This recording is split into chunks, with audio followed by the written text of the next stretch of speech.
السلام علیکم ورحمۃ اللہ وبرکاتہ نحمده ونصلی علی رسولہ الکریم اما بعد۔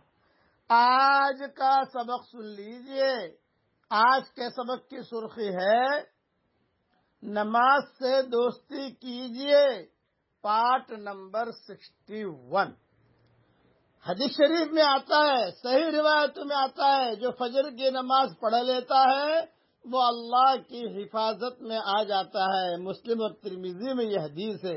اور جو فجر کی نماز نہیں پڑھتا وہ جو شیطان اس کے کان میں پیشاب کر جاتا ہے۔ بخاری شریف کی حدیث ہے۔ اب بچہ اگر ہمارے کپڑوں پر پیشاب کر جائے، بھئی 3 مرتبہ دھو لو، کپڑے پاک ہو جائیں گے۔ لیکن شیطان نے اگر کان میں پیشاب کر لیا تو کہاں پاک کرنے جائیں گے ہم، اور کون سے پانی سے پاک کریں گے؟ اس لیے نمازوں کا اہتمام کیجیے اور نا امیدی نہ ہوئیے۔ اگر کوئی بچہ کوئی بچی نماز نہیں پڑھتی، آپ کا کام ہے، ہمارا کام ہے دعا کرنا۔ کتابوں کے اندر ایک قصہ لکھا ہے، ایک اللہ والے دوپہر کے وقت میں گزر رہے تھے اور ایک آدمی شراب کی دکان کے باہر بالکل گندے نالے کے قریب لت پت پڑا ہوا تھا۔ اللہ والے نے اس کا چہرہ دھویا اور اس کے کپڑے بدلے اور اسے اٹھا کر اس کے گھر تک پہنچا دیا۔ وہ اللہ والے کتابوں میں لکھا ہے، رات آئی تہجد کے وقت میں، تہجد کے مصلی پر مسجد میں پہنچے تو سب سے پہلے وہ اللہ والے پہنچتے تھے۔ تو کتابوں میں لکھا ہے کہ اللہ والوں نے دیکھا کہ مجھ سے پہلے بھی کوئی پہنچا ہوا ہے، بھئی مجھ سے پہلے مسجد میں کون آیا؟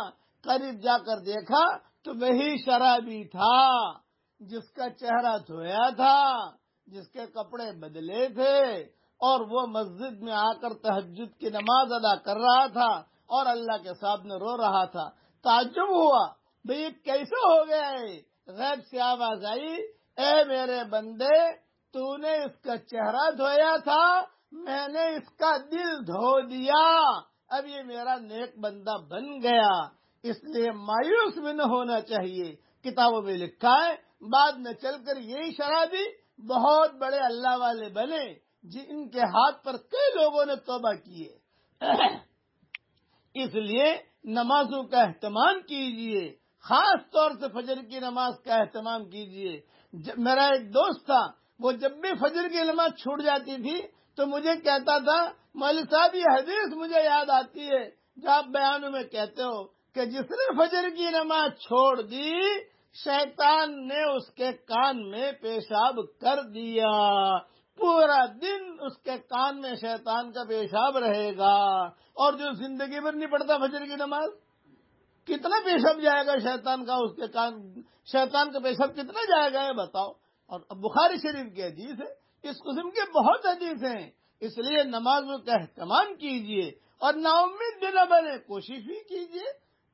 جیسا اللہ والے نے تو کہا گیا، تو نے اس کا چہرہ دھویا، میں نے اس کا دل دھو دیا۔ بس اللہ ہم سب کا چہرہ بھی دھو دے اور اللہ ہم سب کا دل بھی دھو دے۔ آمین۔ وآخر دعوانا ان الحمدللہ رب العالمین۔